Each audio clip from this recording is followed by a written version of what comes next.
Olá, o painel intergovernamental das mudanças climáticas da ONU aponta o Recife como a capital brasileira com mais ameaça do avanço do mar.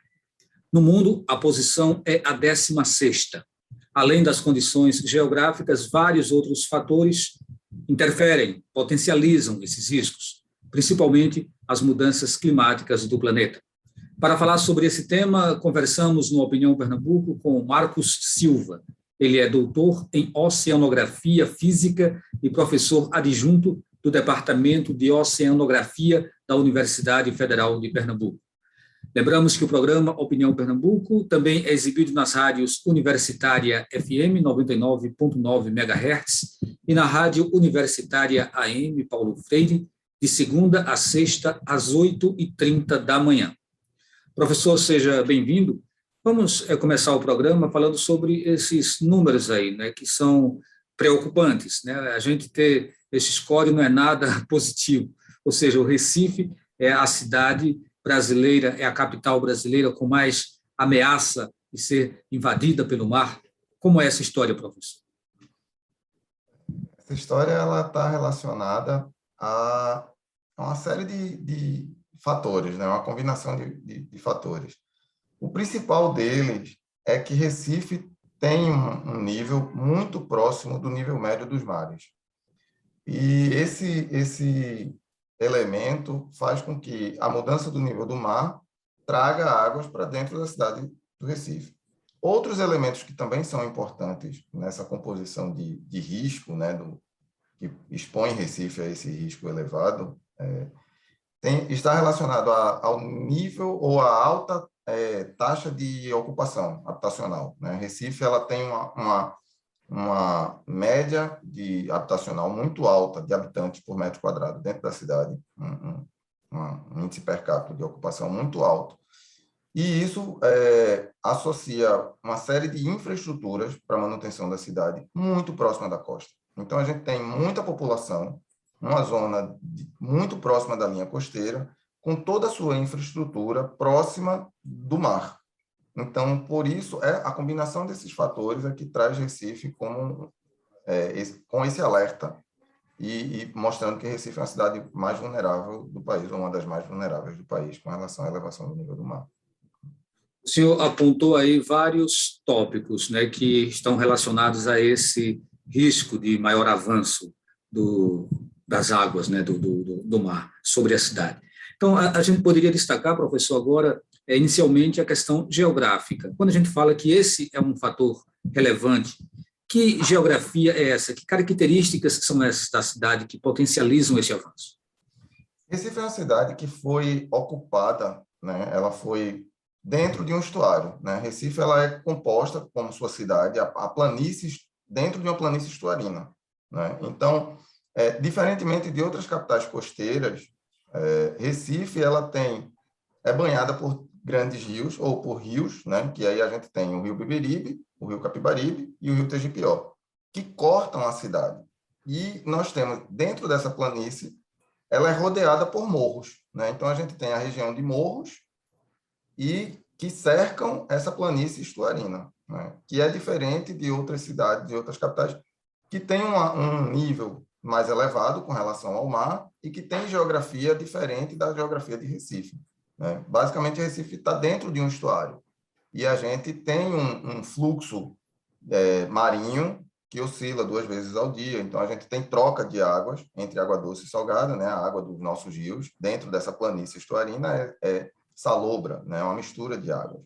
E esse estuário, ele exerce um papel muito importante dentro de Recife, seja para depurar os esgotos, né, que são lançados in natura dentro dos nossos rios e estuários, através do sistema de canais, seja para a manutenção da economia dos ribeirinhos, né, que é baseada na pesca artesanal de crustáceos, de mariscos, né? Então, a gente tem uma população de baixa renda, que é vulnerável, que depende dessa pesca, né? Então, a gente tem uma série de elementos de drenagem urbana que está associado dentro dessa planície, que a nossa drenagem é feita e lançada nos nossos rios, nos nossos canais, né? Então, tudo isso tem uma conexão importante dentro desse painel de cenário de planície estuarina, onde Recife está inserido. Professor, o que é que acontece quando se fala que o nível da cidade ele é um nível que fica abaixo desse nível do mar? E quando a gente tem essa quantidade de rios que levam águas para o mar devolve essa água ou o mar traz a água dele e joga na cidade e fica fazendo esse contrafluxo? Essa é uma questão. E a outra esse impacto, ele se dá numa determinada área, a ameaça, ela envolve uma região ali, tipo 500 metros, 1 quilômetro, como que é isso? Ou toda a cidade vive sob a ameaça desse retorno das águas? O estuário, veja só, a região estuarina do Capibaribe, vamos pegar o principal rio dentro da cidade do Recife, que é o rio Capibaribe, que todo mundo tem mais ou menos uma referência com relação ao recorte do rio Capibaribe dentro da cidade do Recife. Se a gente pensar que a maré dinâmica, ou seja, que é a variação da elevação do nível do rio, influenciado pela maré, ela chega até a várzea. Então, toda essa região ela é dominada por um fluxo que é balanceado entre a vazão, ou seja, as águas do rio Capibaribe, que descem do interior, mas que é forçado pelo mar. Então, há hoje, nesse nível atual do mar, já uma contribuição do mar penetrando água dentro do estuário até a altura dinâmica lá da várzea. Então, toda aquela região de Casa Forte, Jaqueira, Tamarineira, Ilha do Leite, Ilha do Retiro, toda aquela região estuarina, ela tem uma influência marinha no seu fluxo, né? Então, é tanto que, se a gente prestar atenção que a APAC, hoje em dia, ela já divulga a chuva, né? O risco de chuva intensa, juntamente com a tábua das marés. Por quê? Porque quando a gente sabe que a maré está cheia, o nível dos rios vai estar mais alto e vai dificultar a drenagem das águas. Então, a gente acumula mais água de chuva quando a maré está cheia. Então, imagina que a previsão desses relatórios é que daqui a 100 anos pode chegar a 2 metros de altura da elevação do nível. Pode chegar, né? Então, imagina que numa maré cheia a gente vai ter um nível ainda 2 metros acima do nível dessa maré cheia de hoje. Então, é isso que traz essa percepção da intrusão. O estuário, ele participa de toda a cidade. Esse relatório da ONU, ele traz o Recife por ser a capital, mas nós temos aqui várias outras cidades, inclusive na própria região metropolitana, que podem ter características semelhantes. O senhor falou aí do Beberibe, do Capibaribe, mas Olinda mesmo, qualquer chuvinha aí está ficando super alagada com o canal do Fragoso, que está sendo construído. Ou seja, esse é um problema que diz respeito a todos os municípios da região metropolitana? A gente tem que ligar um alerta quando alguns estudos de universidades inglesas, eles apontam que 10 milhões de habitantes no Brasil que residem numa cota de cidade abaixo de 10 metros estão ameaçados pela elevação do nível do mar. A gente tem uma região metropolitana, se a gente pegar a região metropolitana do estado de Pernambuco, a gente vai ter uma grande contribuição dentro desses 10 milhões de brasileiros que estão ameaçados, né? Dos 200 milhões de habitantes, mais de 200 milhões de habitantes, a gente coloca em risco aí 10 milhões. Só Recife já tem uma população de 2 milhões. Se a gente juntar aí a região metropolitana, 50% da população do estado de Pernambuco está dentro da região metropolitana, né? Que é a região costeira, que é uma faixa muito estreita, né? Então, assim, é a nossa região que está mais ameaçada com relação à elevação do nível do mar. Não só Recife, mas toda a nossa região costeira. Isso se potencializa por conta das construções, professor. A gente está falando aqui de região metropolitana, se a gente joga isso para a realidade de outras cidades litorâneas, mas elas são cidades com construções mínimas, né? Não tem uma área urbana tão forte quanto a região metropolitana.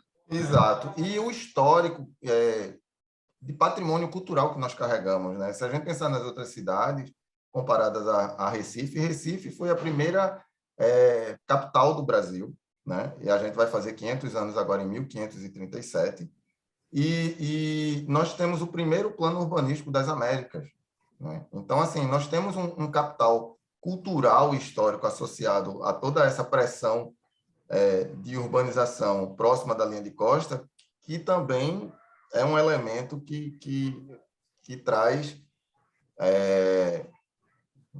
um peso, né, quando a gente considera essa questão de risco e de vulnerabilidade da cidade, de todo o patrimônio que a gente carrega, histórico e cultural, né? Esse relatório também fala de outras cidades que estariam dentro desse mapeamento, como Rio de Janeiro e Santos. Santos não é a capital, mas que estaria dentro desse mapeamento também. A situação é semelhante, professor?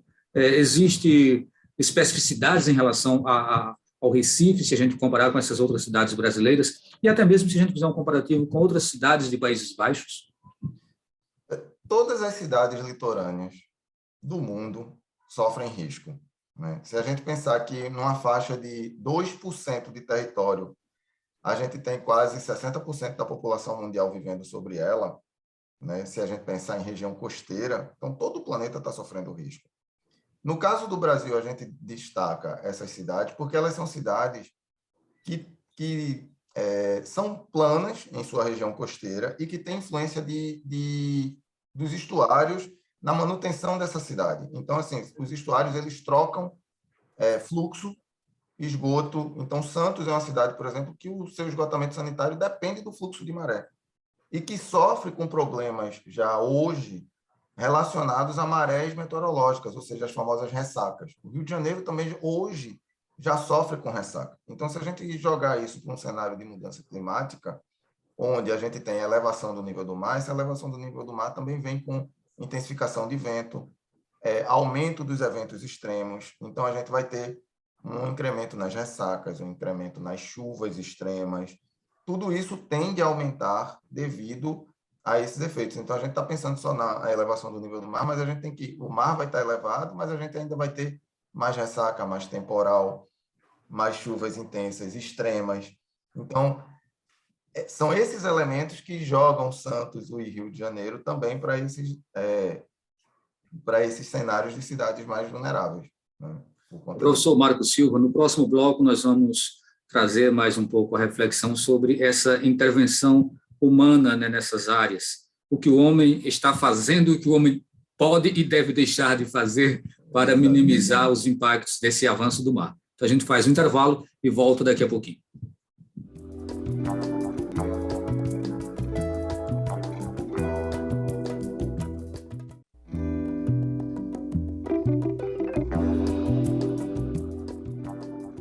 Estamos de volta com o programa Opinião Pernambuco, falando sobre o avanço do mar.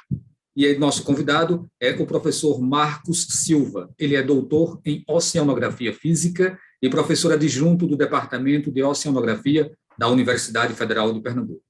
Professor, nós já deixamos aí, né, um informe no final do bloco anterior de que traríamos essa questão da intervenção humana. Até que ponto esse problema deixa de ser um problema da natureza por si e passa a ser um problema do homem? Ou seja, as construções, a questão do saneamento, o ordenamento ou desordenamento urbano impactam de que forma nessa questão que a gente está discutindo aqui? Eu diria que essa questão, Valdir, ela está mais relacionada, né, das mudanças climáticas à era industrial e ao lançamento de CO2, ao aumento de lançamento de CO2 na atmosfera, né? O gás carbônico oriundo da queima de combustível fóssil. Esse é o principal elemento, né, que induz a formação do efeito estufa e que tem desencadeado uma série de causas, né, de elementos combinados que trazem como consequência as mudanças climáticas, a elevação do nível do mar. Então, em 250 anos, se a gente aproximar mais ou menos o início da era industrial, nós aumentamos e lançamos na atmosfera uma quantidade tão grande de gás carbônico que em milhões de anos atrás a gente nunca atingiu, mesmo em eras de altos níveis de gás carbônico na atmosfera. E esse gás carbônico, ele impede a saída da radiação solar, concentra calor na região tropical, aumenta a temperatura dos oceanos, desencadeia o derretimento das calotas polares e enfraquece o transporte de calor pelos oceanos. Esse é o principal elemento e que é aí onde está a mudança de atitude da humanidade. Nos últimos 50 anos, desde a década de 70, que os relatórios dos encontros da ONU com relação ao meio ambiente vem chamando a atenção desses impactos. E a sociedade civil e os governos não tomam uma atitude, nunca tomou uma atitude. Então, esse sexto relatório que saiu agora esse ano, agora em agosto, ele foi muito contundente em reconhecer a ação humana nesses lançamentos e deu um ultimato para os países mudarem de atitude com relação às emissões de CO2 para tentar minimizar esses efeitos de elevação do nível do mar e de aquecimento do planeta. Ou seja, essa economia do carbono, né, que está no país inteiro, ela precisa ser controlada. E aí é necessário que haja políticas públicas, que haja investimentos, que haja uma consciência ambiental, inclusive por parte dos nossos gestores, dos nossos governantes. O senhor acha que o Brasil ele está devendo muito nesse quesito? A gente tem um presidente, por exemplo, que não tem se colocado muito favorável às questões ambientais, né? Pelo menos nas suas declarações e atitudes, isso fica muito à vista. Então, qual a sua opinião sobre esse posicionamento do Brasil em relação às questões do clima? Eu diria que esse posicionamento ele deveria ser tomado tanto pelos gestores, né, do ponto de vista de políticas públicas que reduzam queimadas, que reduzam as emissões de CO2 do ponto de vista de indústria, que se regule melhor isso, mas também tem um papel da sociedade civil em reconhecer e reduzir o uso de plástico, por exemplo, que é um derivado de petróleo, em reduzir o uso de transporte de carro, por exemplo, único, ou seja, que a gente tenha outras atitudes de usar transporte público, de ser mais pedestre, de ser mais ciclista, de ter mais essa consciência ambiental, porque essas ações também pesam quando a gente faz o somatório das emissões de uma cidade, por exemplo. Então, o governo tem o seu papel, a sociedade civil também tem que ter o seu papel, né, de preservar e tentar minimizar isso. Senão, a gente não tem retorno, né? Isso é que é o mais contundente desses relatórios, é que a gente não tem mais como deixar de fazer, né? Senão a gente vai perder o planeta. As técnicas de engorda são paliativos ou a gente pode entender como soluções definitivas? Se são paliativos, significa que eles vão se sustentar durante um tempo, mas depois o mar ele vai continuar avançando e vai destruir todo o dinheiro que for gasto por aí, professor? A gente tem que entender, Aldo, olha só, que a engorda é um processo de manutenção da praia humano. A gente primeiro barrou os rios, que são as fontes de areia para as praias, sendo bem simples. E se a gente barra o rio para armazenamento de água, para distribuição de água ou para geração de energia elétrica, vai faltar areia na praia. A intervenção humana de ocupação da praia, fixando, colocando cimento, colocando estradas, prédios em cima da praia, a gente impermeabiliza e fixa aquele sedimento. A areia ela é dinâmica. A praia está sempre levando aquele sedimento e o rio estava sempre disponibilizando aquela areia.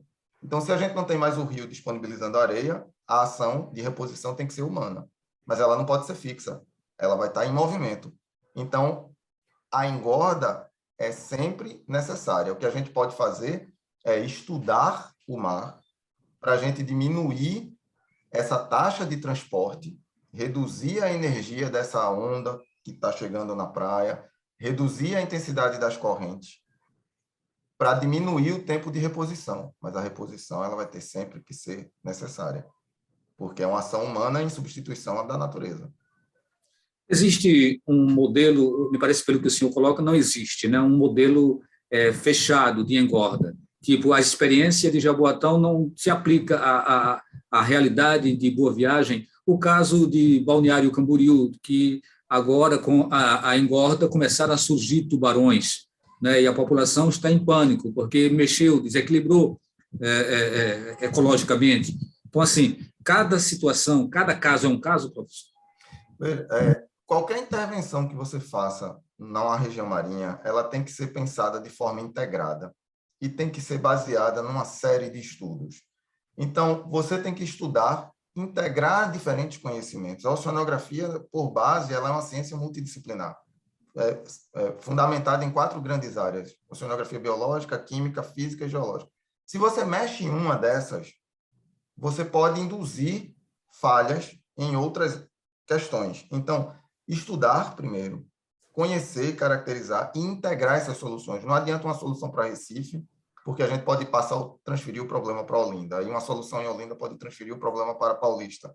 Então, tem que ser uma ação de cunho integrado, baseado em estudos, para que você encontre e combine soluções para que isso, funcionando de forma integrada, você crie um sistema que necessite de reposição, mas que necessite de reposição planejada, né? Com o menor ou com o maior tempo possível para que a gente vise estabilizar aquilo. Então, não adianta engordar e esquecer, porque a areia não vai ficar lá.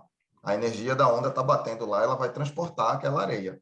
Também não adianta impermeabilizar, porque aí água mole em pedra dura, tanto bate até que fura.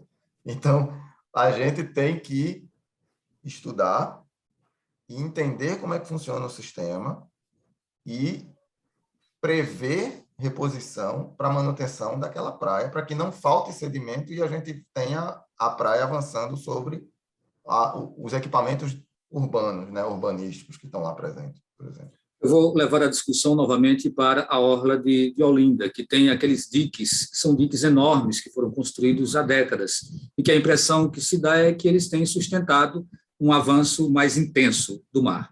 Mas esse tipo de experiência é também paliativo, ou seja, qual é o futuro daqueles diques que foram postos na orla de Olinda? Olha só, Valdir, a questão de Olinda ter perdido 4 ruas e quadras, ela está muito relacionada ao processo de expansão do Porto do Recife na década de 50. Então, uma reforma que foi feita no Porto do Recife, com ampliação do dique e mudança dos canais da Bacia do Pina, direcionaram o sedimento que vinha da Bacia do Pina e alimentavam as praias de Olinda e Paulista, eles jogaram esse sedimento no mar. A interrupção desse fluxo induziu a erosão e o avanço do mar. Na verdade, nós tiramos a proteção natural de Olinda quando a gente redirecionou o sedimento para outro lugar. Então, quem alimentava aquelas praias do litoral norte era o sedimento que vinha da Bacia do Pina. No que você redireciona isso, a gente causou a erosão. Aqueles enrocamentos que foram feitos ali, eles foram um paliativo para tentar estabilizar e prender a areia, dela não ser removida. Funcionou depois de se perder muito, né? Mas, assim, o que deveria ser pensado é que, a partir daqueles enrocamentos, você fazer uma nova engorda e manter aquela engorda para restabelecer um perfil de praia de equilíbrio que conviva com aquele região, com aquele clima de onda daquela região, né? Com aquela praia daquela região. Professor, nós só temos agora 2 minutos para conversar. Não sei se a gente vai conseguir avançar muito, mas pelo menos o que der para falar aí já está valendo. Quais os encaminhamentos, o que resultou do Fórum dos Países Baixos, que aconteceu recentemente, com a participação, inclusive, da UFPE? Nós fornecemos, né, disponibilizamos para a sociedade um produto que foi a carta, que chamou muito a atenção, uma carta do Recife do futuro, falando para o Recife atual. E os encaminhamentos, a gente tem um encontro, um novo workshop marcado para o próximo ano, onde nós vamos estudar agora um problema holandês, né, combinando a oceanografia e a arquitetura e urbanismo dos dois países. E nós temos agora uma pesquisadora trabalhando lá na Holanda, desenvolvendo soluções integradas, estudando o problema do Recife, para que a gente avance nessas proposições de uma combinação de soluções, na verdade. A busca é a gente combinar soluções de adaptação e de proteção, visando a manutenção do nosso patrimônio turístico e a manutenção da nossa cidade o melhor possível. Ok, nós agradecemos a sua participação, professor Marcos Silva, do Departamento de Oceanografia da Universidade Federal de Pernambuco. Ele também é doutor em Oceanografia Física. Lembramos mais uma vez que o programa Opinião Pernambuco ele é exibido nas rádios universitária AM e FM de segunda a sexta, no horário das 8h30 da manhã. Para vocês que nos acompanham nas rádios, eu sou Valdir Oliveira. A todos e a todas, o nosso muito obrigado e até o próximo encontro.